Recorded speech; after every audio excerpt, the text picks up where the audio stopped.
السلام علیکم ورحمۃ اللہ وبرکاتہ۔ ان الحمد للہ الصلاة والسلام علی سید الرسل وخاتم الانبیاء والمرسلین، اما بعد فاعوذ باللہ من الشیطان الرجیم، بسم اللہ الرحمن الرحیم۔ یا ایہا الناس اتقوا ربکم الذی خلقکم من نفس واحدہ وخلق منها زوجها وبث منهما رجالا كثيرا ونساء واتقوا الله۔ وقال تبارك وتعالى في مقام آخر: يا أيها الذين آمنوا اتقوا الله ولتنظر نفس ما قدمت لغد واتقوا الله، صدق الله العظيم۔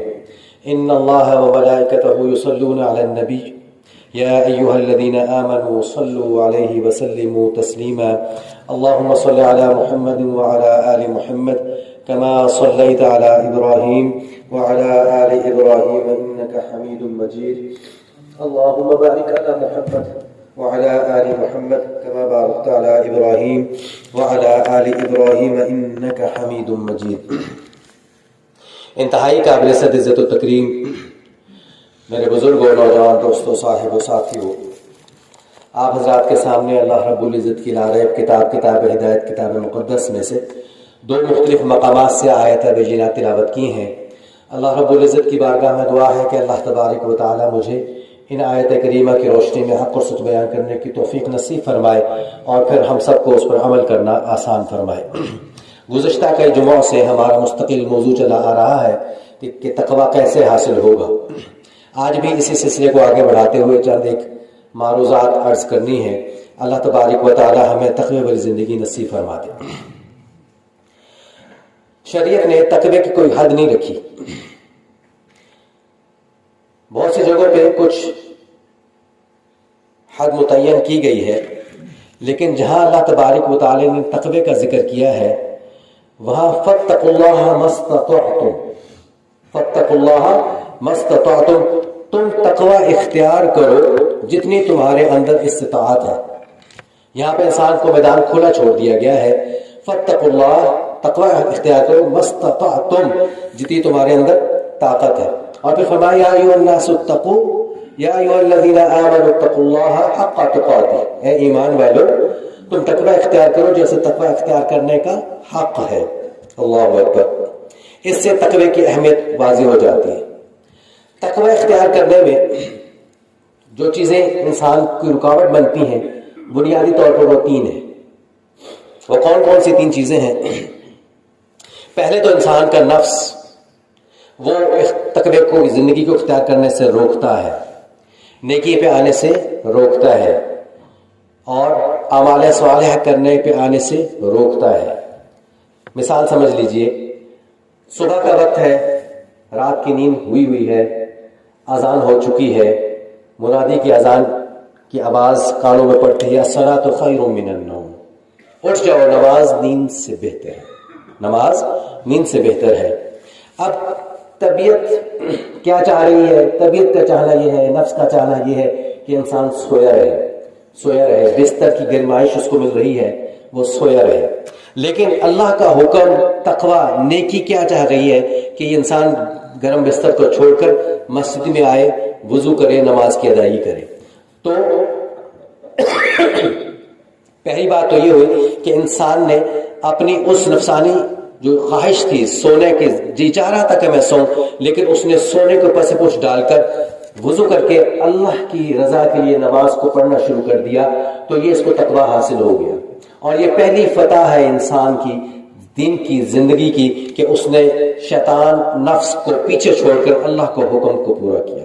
جو شخص نماز کا اہتمام کرتا ہے یہ اس کی دن کی پہلی فتح ہو جاتی ہے شیطان کے خلاف، نفس کے خلاف، کہ اس نے اللہ کا حکم پورا کر دیا۔ تو پہلی بات یہ ہوئی کہ نفس روکتا ہے انسان کو نیکی کے کام کرنے سے، لیکن انسان اس نفس کی بات کو چھوڑ کر اللہ کے حکم کو پورا کرتا ہے تو یہ تقوی والی زندگی کی طرف چل پڑتا ہے۔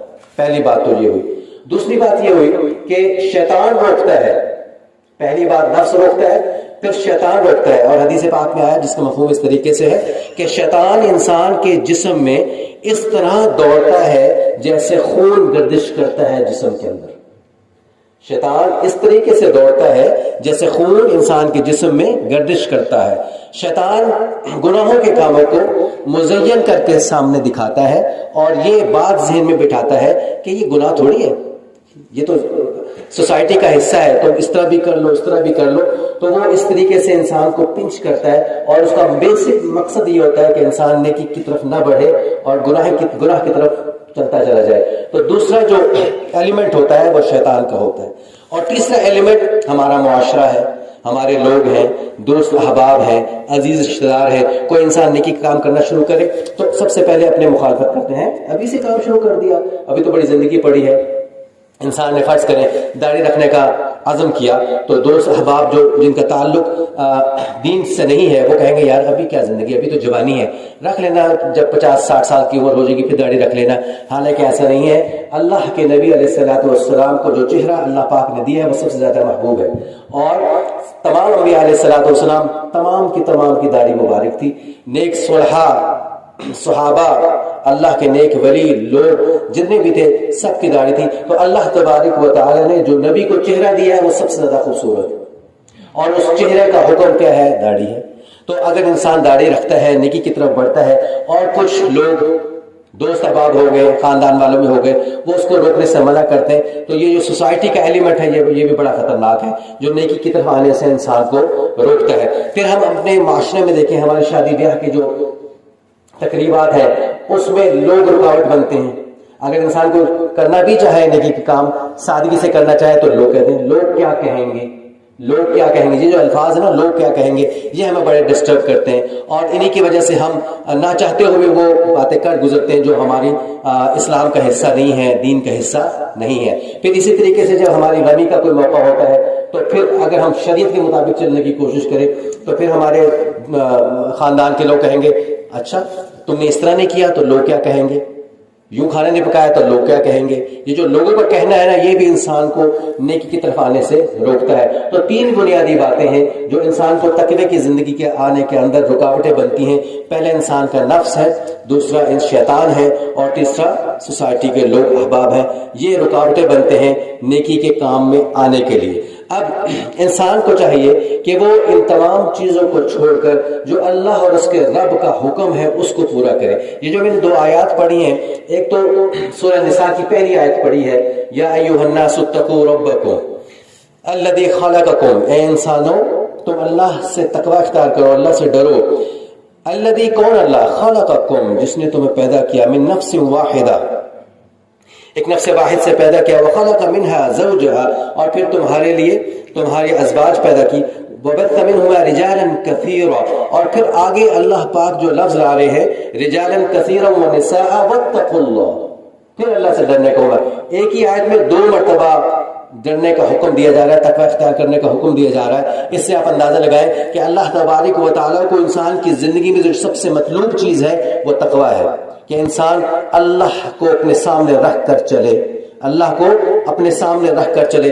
جب انسان اللہ کو اپنے سامنے رکھ کر چلتا ہے پھر وہ جھوٹ نہیں بولتا، پھر وہ کرپشن نہیں کرتا، پھر وہ غلط نہیں دیکھتا، پھر وہ غلط نہیں سنتا، پھر جتنی بھی سوسائٹی کے غلط کام ہے ان سے وہ اجتناب کرتا ہے، اور وہ یہ چاہتا ہے کہ میں وہ کام کروں جن سے میرا اللہ مجھ سے راضی ہو جائے. یہ تو سورہ نساء کی پہلی آیت ہے، اس کو آپ جا کے ڈیٹیل میں پڑھیے گا تو آپ کو اندازہ ہوگا. پھر آگے چلے جائیں، 28 پارے کی میں نے آیت پڑھی ہے سورہ حشر کی. اللہ تبارک و تعالیٰ نے وہاں بھی تقوی کو 2 دفعہ ایک ہی آیت میں 2 مرتبہ استعمال کیا. یا ایھا الذین آمنوا اتقوا اللہ، اے ایمان والو اللہ کا تقوی اختیار کرو، اللہ سے ڈرو.